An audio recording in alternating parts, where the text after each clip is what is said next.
Alright, what's going on, y'all? I'm back for another volume of Welcome to the Franchise, Volume 30, Episode 30 here.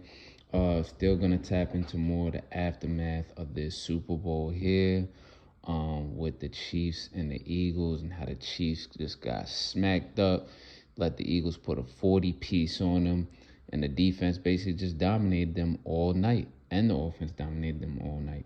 So with this part two of the aftermath here, I want to get into really what went wrong for the Chiefs.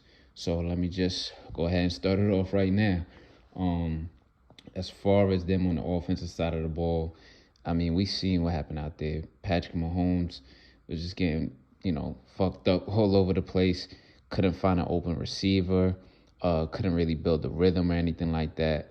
The receivers were not able to get open because Philly's defense, even on the back end, was just they were covering, they were making plays on the ball, they were breaking on the ball, they were, you know what I mean? They were playing with the two high safeties in man and in zone coverage.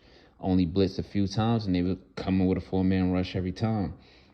Now, what I thought as far as for the Chiefs here, I don't think it was a great game plan on offense. You didn't really see any creative plays to try and start the game off with a little bit of, a little bit of pop, or a little bit of something to just kind of take the Eagles defense off their edge. Like, oh, I didn't know they were going to come out like that. Like, of course, they know that they want to pass.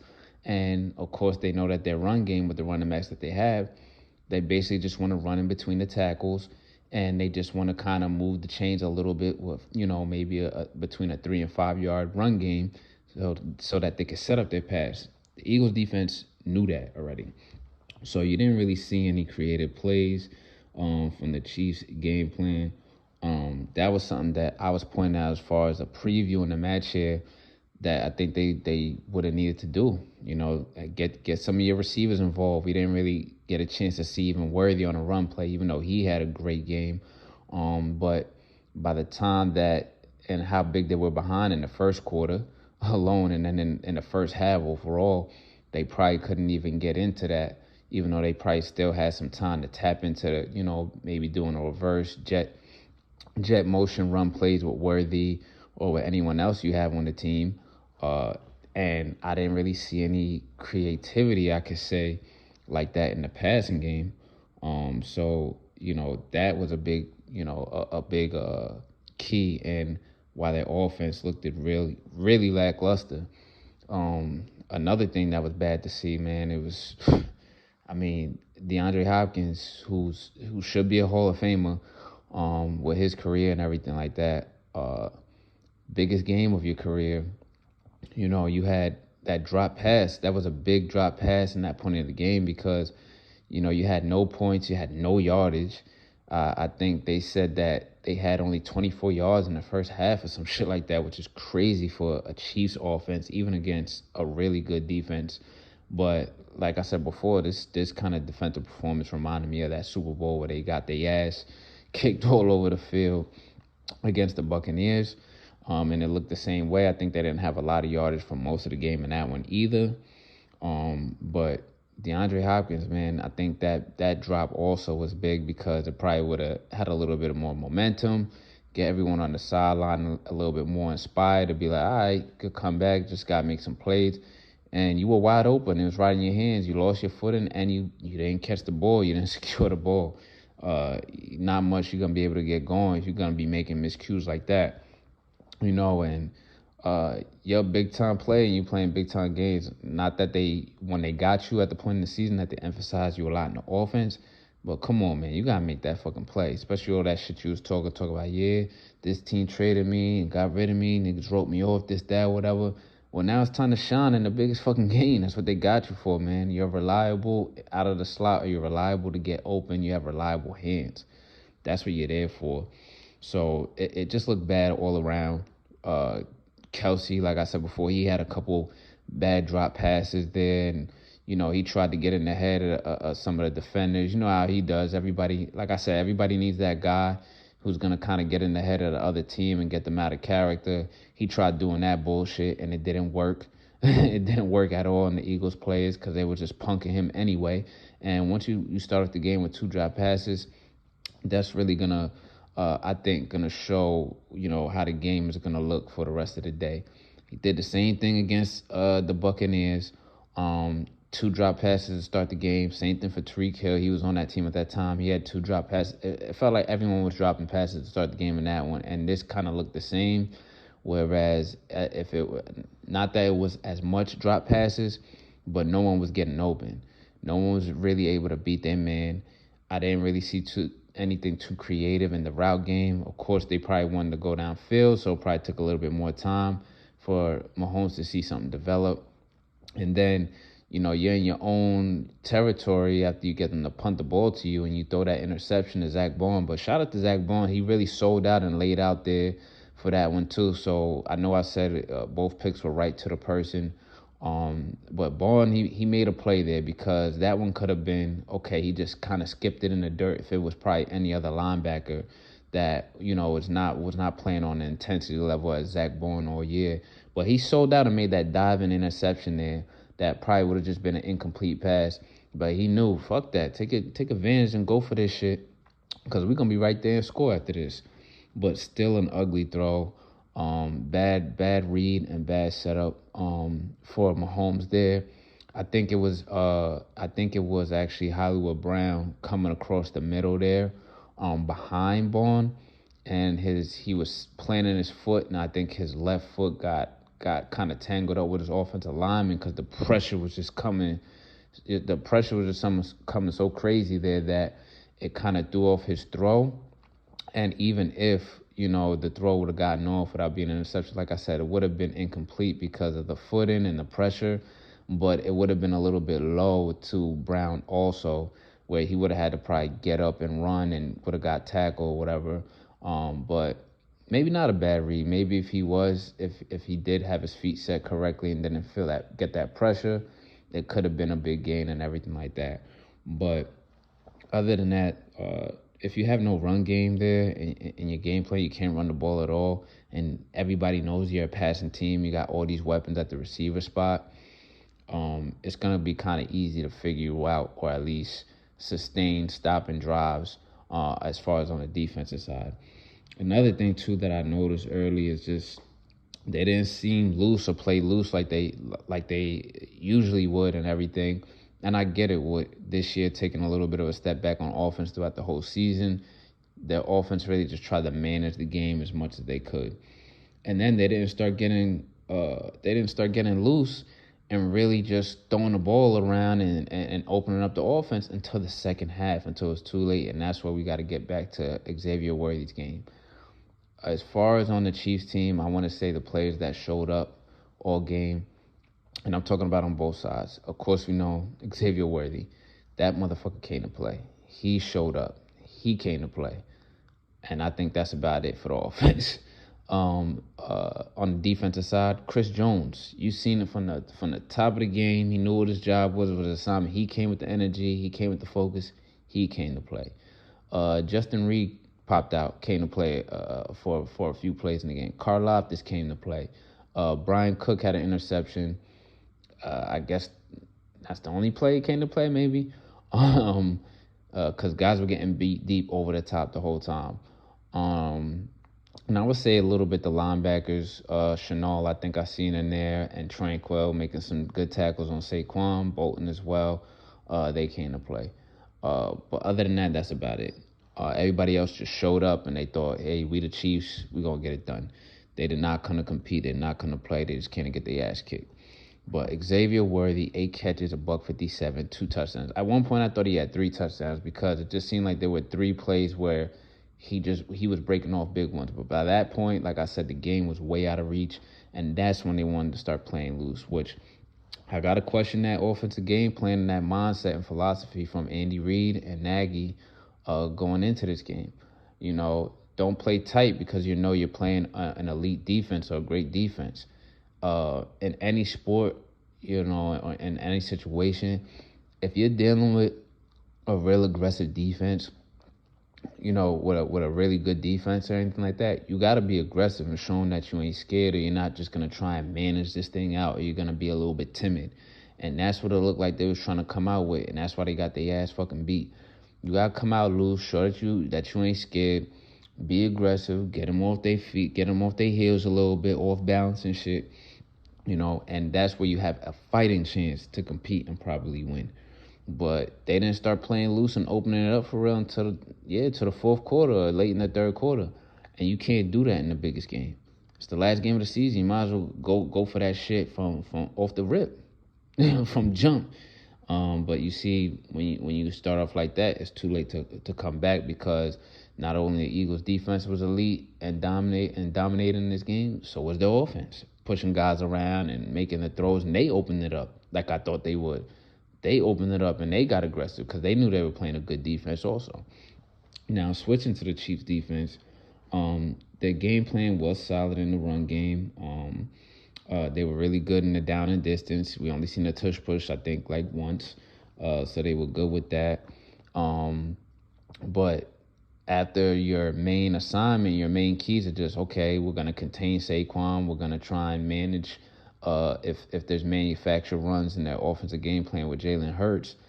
We got that covered. After that, where did you go? You went to blitzing on passing downs. There was leaky coverage. And then if you blitz on the passing downs, it was leaky there too, for the most part, because Jalen Hurts, while he did get sacked a couple times, he was running. After a while, he figured it out. He was just running away and running right through the middle for a first down, or just running away for some yardage or first down.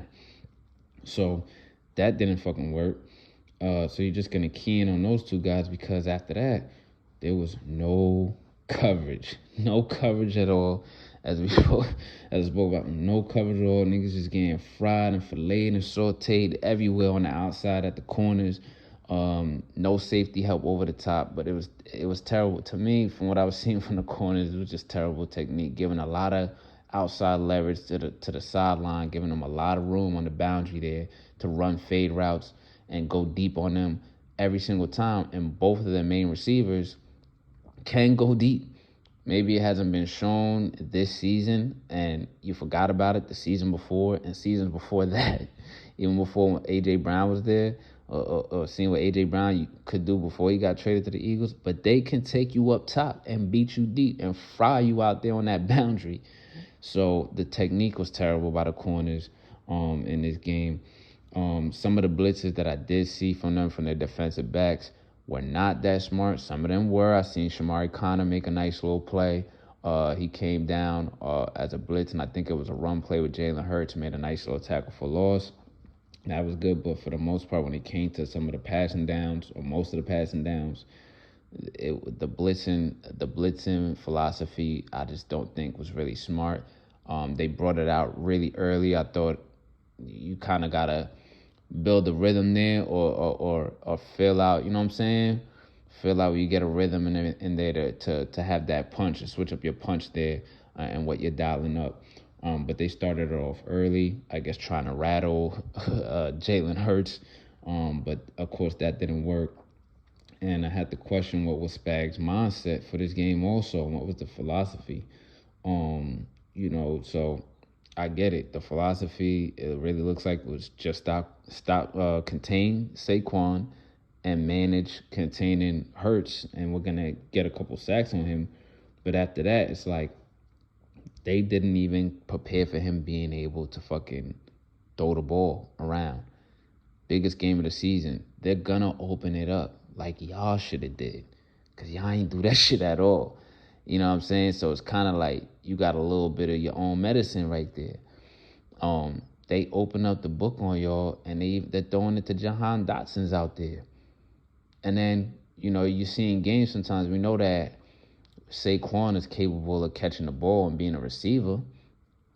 And this season, although they were mainly a running team, you see games where Saquon probably only has like 2 to 3 catches. But they're gonna open it up, so you gotta be ready for him possibly doing a wheel route, or if y'all bringing the blitz, or y'all D line is doing good on their O line and everything, they're kind of getting to Jalen Hurts. You gotta be ready for he gonna dump it off to Saquon. Look, Saquon has 6 catches, and that, real quick, I'm gonna say this: that narrative out there, motherfuckers like to say, well, Saquon not as good as a receiver. He's not a great catcher like that. Yeah, he has some drop balls sometimes, but that motherfucker is one of the best receiving running backs in the league. And this ain't no recency bias because of the fucking Super Bowl and all this shit. I see with my own fucking eyes since he was at Penn State to the Giants to now. And motherfuckers talk about, oh, he ain't better than Christian McCaffrey, this, that, whatever. To me, that's still really debatable, to me. But I think maybe that's just opinionated because of the type of style of running back play that I like to watch. And not saying that Christian McCaffrey's not nice. He's nice. He definitely is nice. But I just think that with my eyes, you see the plays that he makes and how he does it, how athletic, agile he is. He could catch, he could run, he could block big plays all the time and everything like that, make guys miss crazy and run people over. And Christian McCaffrey makes some people miss sometimes too. Run people over, he could do that a little bit too. But I don't know, it's debatable, especially now since he got that ring. But the Chiefs defense, it's like they didn't really prepare for the game plan at all. Spags was trying to get into his bag a little bit too early with the blitzes. And I don't know what technique or what emphasis in the scheme and the game plan was throughout the week in the passing game, but it didn't seem like it was much. They were probably expecting him to be Jalen Hurts in the regular season and not Jalen Hurts that could throw the ball from previous seasons before. And that was not smart because they fucked up big time there. Now, what they probably could have done on both sides of the ball is this. I'm still gonna stick to for the Chiefs offensive game plan, thinking that they needed to do a different wrinkle and use some players that no one was really thinking about in the run game. The dude that's their punt returner, Remigio, number 81, in the run game, jet motion, maybe wrinkling Worthy in that also.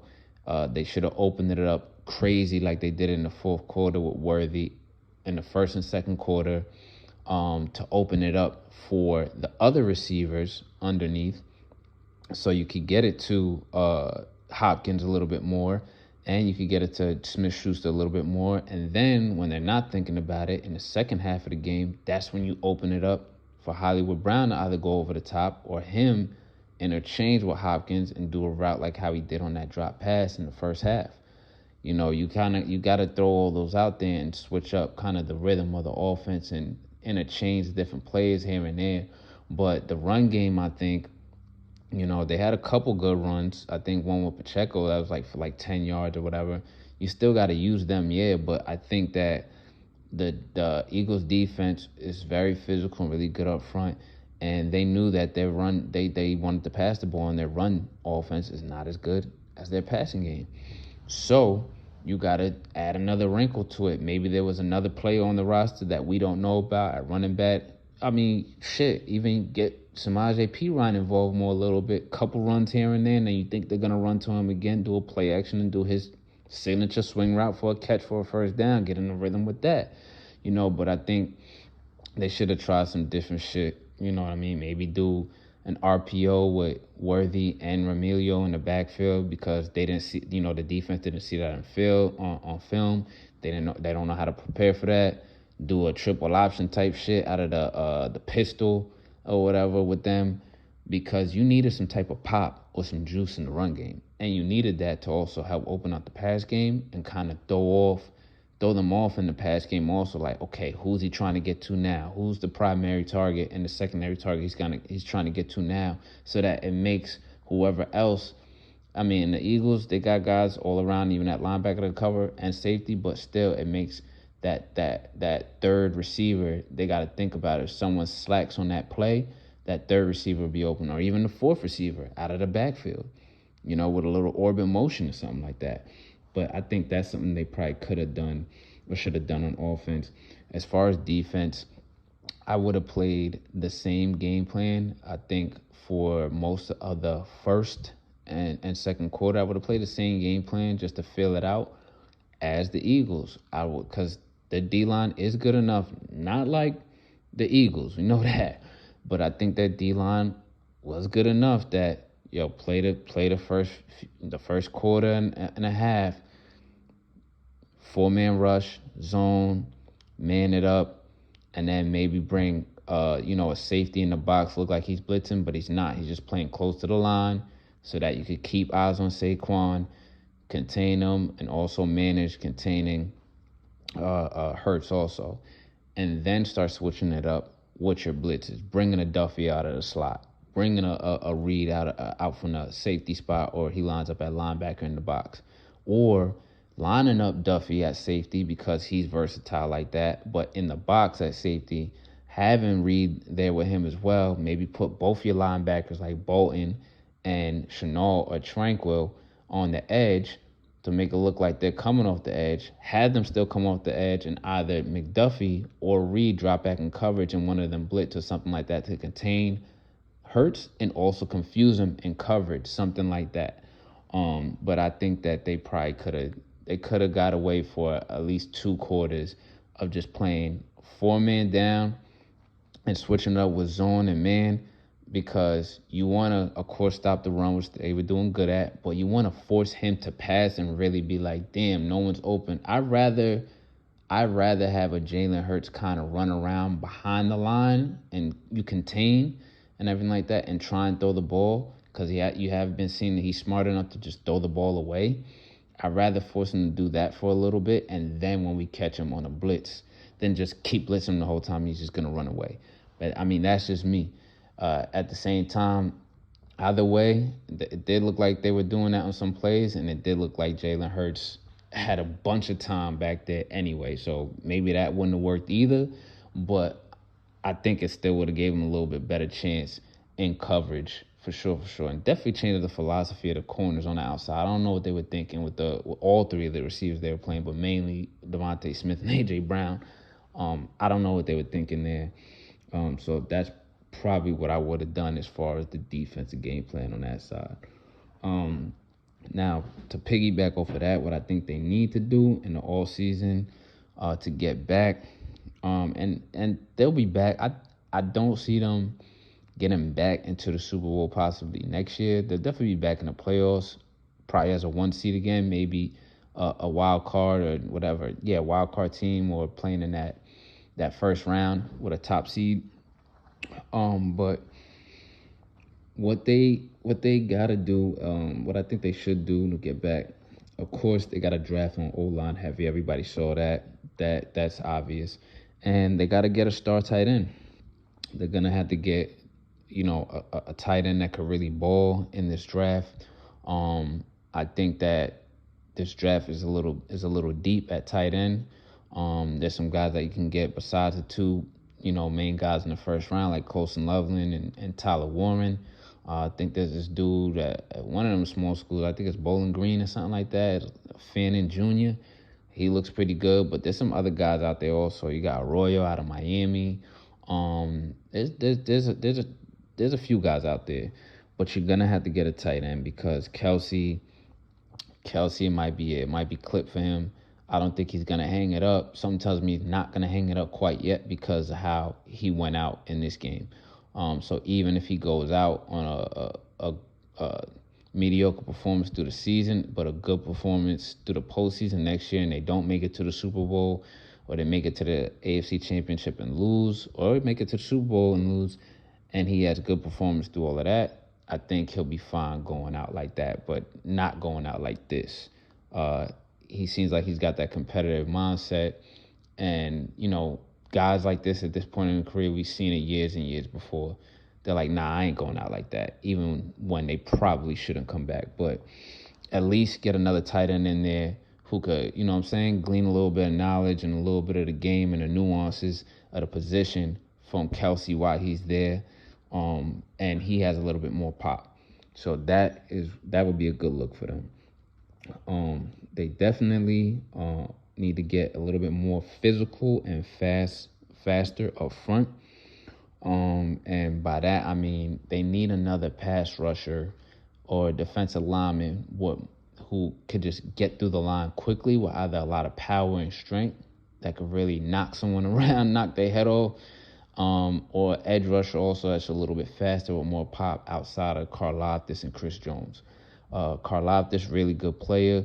He's got good strength. He's got good instincts. He's a little quick off the ball, not as fast. Chris Jones, we know what he brings to the table. He's strong, all power, really good at tackles for losses, big hitter, big guy, could get pressure and everything like that, but he's getting up there. But you want someone, his running mate at defensive tackle, that can knock motherfuckers' heads off and get through that line fast and often and early in the game and set the tone. And then as another edge, if you can find it, someone with some speed, man, who's going to get back there really fast, either with strength and speed, speed, or with both. But they're going to need that outside of Karlaftis and Jones. And then speaking on that, they need some more pop from the running back position, man. They're going to need that. They need more pop from the running back position. Get them some type of running back. If it's not in the draft, in free agency, if you're able to poach someone away, someone like that. I don't know, someone who has the kind of skill set as like maybe a Deuce Vaughn from Dallas. They're not using him there, and I for damn sure know they're not using him right. But the Chiefs, I know for damn sure going to find a way to use a player like that the right way. He can make guys miss. I know he's really, really small, but he's fast, quick, make guys miss and everything. So who knows? But other than that, in the draft, running back is a little bit deep in this draft also. I'm not sure if there's a big like scat back speed or a lot of juice pop kind of guy at that position right now in the draft as yet, but we got a lot of time to dig into that. But they need some more juice and more pop at the running back position, seriously. Someone who could run smoothly and can receive out of the backfield. Because they need that they need that added element to the game, and they're definitely gonna need another slot receiver-ish, maybe a fourth receiver to start off his career with them that has some pop and some juice also. That's agile, maybe a bit of a gadget guy for the first few years of his career. Could just give Mahomes that easy button again outside of Worthy, because Worthy going forward, especially off a performance like this, man, going crazy. Worthy's going to be their outside threat for the years going forward. Rashee Rice is going to come back. He's going to be their number one, basically, and he already had a good start to his career before the injury from his own fucking quarterback this year. It's terrible. But he's already having a great start to his career. Hopefully he comes back the same or better off of the ACL. But you're going to need that third and fourth element, especially with your tight end getting a little bit older. You're going to need that third or fourth element maybe outside of Hollywood Brown if he stays around. I don't know about what's going to happen with Juju and D-Hop, but we know how the game goes, especially with them vet receivers, and, they try to push forward. But you're going to need that third or fourth element at the receiver spot that's going to bring some speed, that's going to bring some agility, some quickness, make motherfuckers miss, and get off that line early and often and be a nice, easy button for Mahomes as he goes on with his career. So I think that's what they'll have to do right there to, keep getting back in the position, keep getting back in the Super Bowl, and take it over the hump. That's what I see that they need to do there. I think that, we know they're definitely going to be back. I'm not sure about them getting back in the Super Bowl that easily after this unless they make some crazy big changes, especially to the D-line and the O-line, because that's where it starts, in the trenches and up front. If they make some crazy changes there in this all season with the coaching development that they have, they can get back to the Super Bowl. They'll probably end up playing the Eagles again because the NFC, to me, I feel like the Eagles got that, but we never know. But if they do that, they can get back. Other than that, I think this is going to be the start now to a little bit of the step back years of this dynasty for the Chiefs, where they really got to regroup and really be like, all right, we can't get embarrassed like this twice now and not figure this shit out. You know what I'm saying? So I think these are the step back years right now. They may not get into the Super Bowl for the next couple years, like I said, unless they have some crazy changes in this all season. I don't doubt they're drafting. They usually draft really well, and they know how to coach and develop their talent really well. So we will see. But I also say the other factor you got to also think about is other teams that have been losing against them or been competing against them are going to get better, and they've seen the blueprint now in their division from the Eagles and the Bucks, they see the blueprint now and how to beat these motherfuckers. Like, imagine the Bills going after and actually pulling off to get Myles Garrett. Game fucking over. Game over. And they draft kind of well also with some guys you don't even know on defense on the second and third level that they come out of nowhere and they make fucking plays. Like a Christian Benford from Villanova. I don't even think he was drafted. He might have been an undrafted free agent. I don't know. He might have been drafted. I know he was probably drafted between the 5th and the 7th. And other guys, you know, so they get someone like a Myles Garrett, shit. And then all the other teams, you know, the Ravens are going to get better. The Ravens are going to come back with, you know what I'm saying, they're going to want some revenge. They might make some moves. And they draft well also. You know what I mean? So this may be the step back years here because the Bills, the Ravens, the Bengals, they're coming back in the fold. All those other teams, man, they're coming for the next couple of years. And they know they got to get it now before whatever dynasty starts taking place in the NFC or the AFC again. And that's why I ended off with this. The Eagles, man. Will this be the new team now to reestablish a new dynasty here? Because I think that they can run it back. I really think that they could run it back. And I think that with how young their team is and how they all been playing together, especially all those guys on defense from Georgia that are all young together and been playing together and they're really tight-knit together, they have a chance with at least in this next 5-year window to at least steal 1 or 2 more. And that'll be 3 within, a 10-year span or some shit like that, right? So that could be the next new dynasty right there, man. And you gotta love it. These motherfuckers play fast. They play with swag. And, you know, they doing it with the quarterback that they got and the receivers they got. And Harry Roseman is a dog. You know, he's going to draft crazy and replenish and retool and re-up and up the score some more. You know what I mean? You got to love it. You can't hate on it, you know? But that's going to wrap it up for me right now for Volume 30, Episode 30 of Welcome to the Franchise. Y'all out there, be easy.